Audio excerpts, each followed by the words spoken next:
नमस्कार। Modern school Gandhidham से मैं पूनम मेहता आपकी हिंदी सेकंड लैंग्वेज की अध्यापिका आज की ई क्लास में आप सभी का अभिवादन करती हूं और आज की ई क्लास कुछ पंक्तियों के साथ शुरू करने जा रही हूं। पंक्तियां: जीभ की ज़रूरत नहीं है क्योंकि कहकर या बोलकर मन की बातें जाहिर करने की सूरत नहीं है। हम बोलेंगे नहीं, अब घूमेंगे भर खुले में। दूसरी पंक्ति: मैं असभ्य हूँ क्योंकि खुले नंगे पांव चलता हूँ। मैं असभ्य हूँ क्योंकि धूल की गोदी में पलता हूँ। मैं असभ्य हूँ क्योंकि चीर कर धरती धान उगाता हूँ।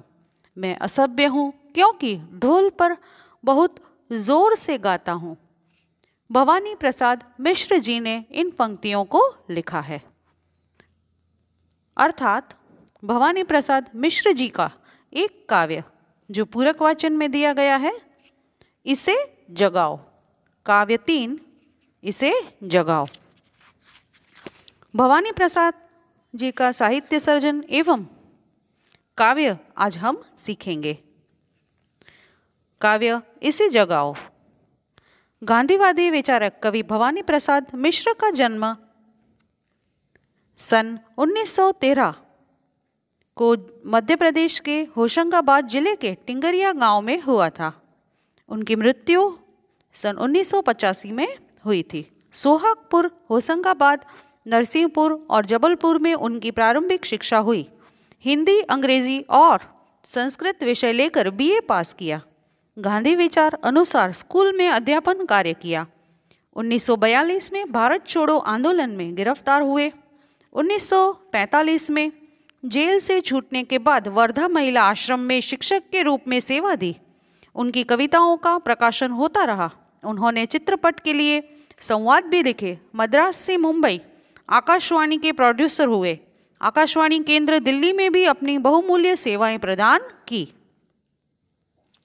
उनके मुख्य कविता संग्रह हैं गीत फरोश, चकित है दुख, गांधी पंचती, बुनी हुई रस्सी, खुशबू की शिलालेख, त्रिकाल संध्या, फसलें और फूल, संप्रति अंधेरी कविता, अनाम और नीति रेखा तक, बाल कविताएं, तुकों के खेल, संस्मरण, जिन्होंने मुझे रचा, निबंध संग्रह, कुछ नीति कुछ राजनीति। मिश्र जी को बनी हुई रस्सी के लिए साहित्य अकादमी पुरस्कार सन 1972 में मिला। सन 1981-82 में उत्तर प्रदेश हिंदी संस्थान का साहित्यकार सम्मान तथा 1983 में मध्य प्रदेश शासन द्वारा शिखर सम्मान से सम्मानित किया गया। प्रस्तुत कविता इसे जगाओ बोलचाल की सहज भाषा में लिखी गई है। जो व्यक्ति समय पर सचेत होकर अवसर का लाभ उठाता है वही जीवन में सफलता प्राप्त करता है। सही समय पर कार्य न करने वाला व्यक्ति जीवन की दौड़ में पिछड़ जाता है। कवि सूरज, पवन और पक्षी से आग्रह करता है कि वे मानव को इस सत्य से परिचित कराए। मनुष्य जागरण का संदेश यह कविता देती है, साथ ही समय का महत्व भी समझाती है। काव्य इसे जगाओ हम पढ़ेंगे और उसे समझेंगे। भई सूरज, जरा इस आदमी को जगाओ। भई पवन, जरा इस आदमी को हिलाओ। यह आदमी जो सोया पड़ा है, जो सच से बेखबर सपनों में खोया पड़ा है। समझेंगे? भई सूरज, सूरज अर्थात सूर्य, जरा थोड़ा सा, आदमी मनुष्य, पवन अर्थात हवा, जरा अर्थात थोड़ा कुछ, बेखबर अनजान, सच अर्थात सत्य, सपने अर्थात स्वप्न। समझेंगे? भई सूर्य, सूरज, थोड़ा सा इस मनुष्य को, इस आदमी को जगाओ। भई पवन यानी कि हवाएं आए और थोड़ा सा कुछ इस मनुष्य को हिलाओ। यह आदमी जो सोया पड़ा है, जागृत नहीं है, जो सच से बेखबर है, जो जिसे सत्य पता नहीं है, अनजान है सत्य से, स्वप्न में खोया पड़ा है, उसे आप जगाइए। कवि कहते हैं सूर्य, पवन और हवाएं जो हैं वो इस मनुष्य के पास आए जो बेखबर होके सोया पड़ा है, सत्य में जो नहीं जीवित है, जो सत्य के साथ नहीं चल रहा है। फैक्ट जो है वो जीवन में बहुत महत्वपूर्ण होता है। कई बार ऐसा होता है कि सच हमें पता ही नहीं होता है, हम हमेशा भ्रम में जीते रहते हैं।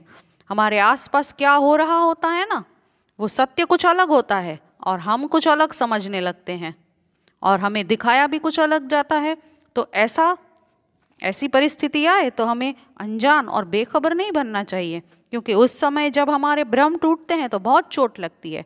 तो यहाँ पर ये बताया गया है कि सही समय पर, उचित समय पर अगर हम जाग जाएं ना तो वो हमारे लिए बहुत महत्वपूर्ण होता है। इसीलिए हमेशा सच के साथ हमें चलना चाहिए, उसे एक्सेप्ट करना चाहिए। सपनों में हमें कभी भी नहीं रहना चाहिए, ऐसी बात यहाँ की गई है। आगे देखेंगे, भाई पंछी इसके कानों पर चिल्लाओ, भाई सूरज जरा इस आदमी को जगाओ, वक्त पर जगाओ, नहीं तो जब बेवक्त जागेगा यह तो जो आगे निकल गए हैं। समझे?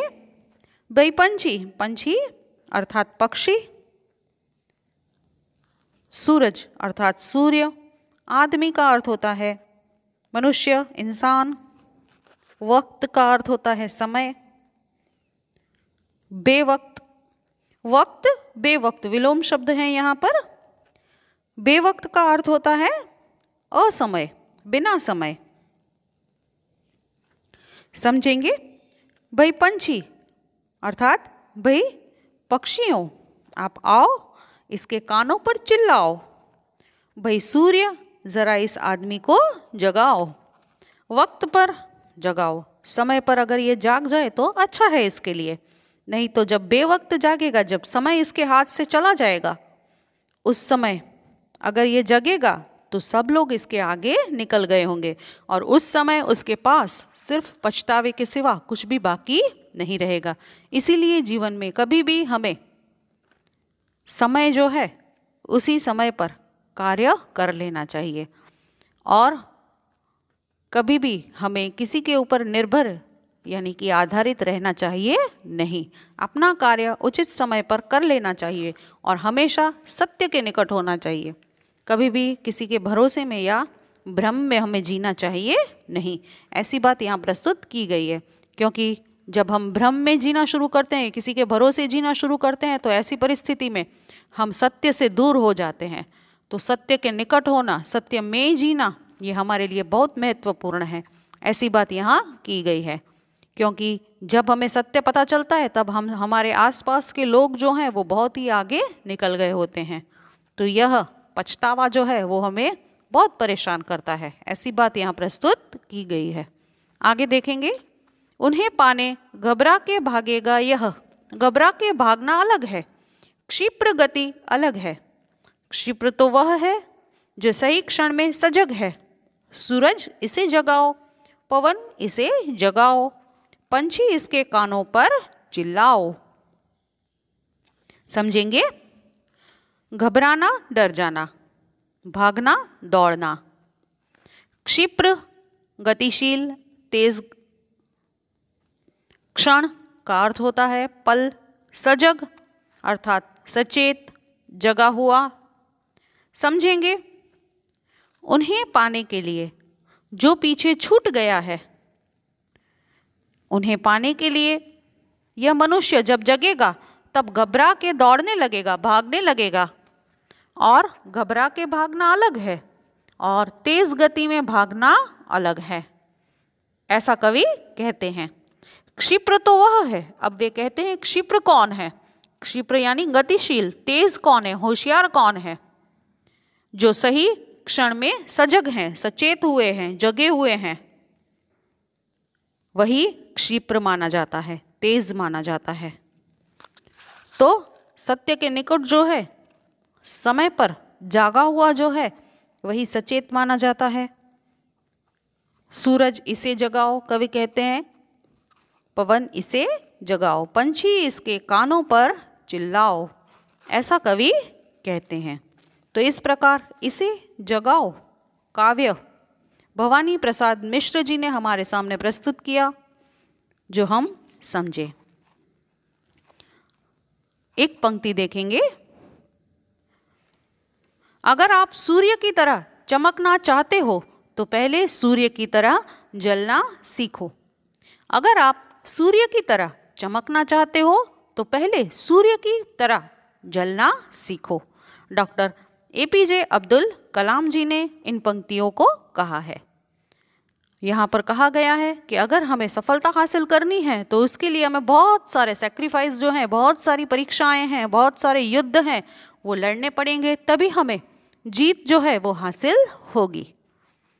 तो इसे जगाओ काव्य आपको समझ में आया होगा। ऐसे ही किसी नए वीडियो के साथ हम फिर से मिलेंगे।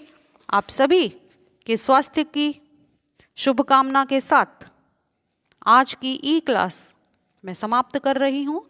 आप सभी का धन्यवाद।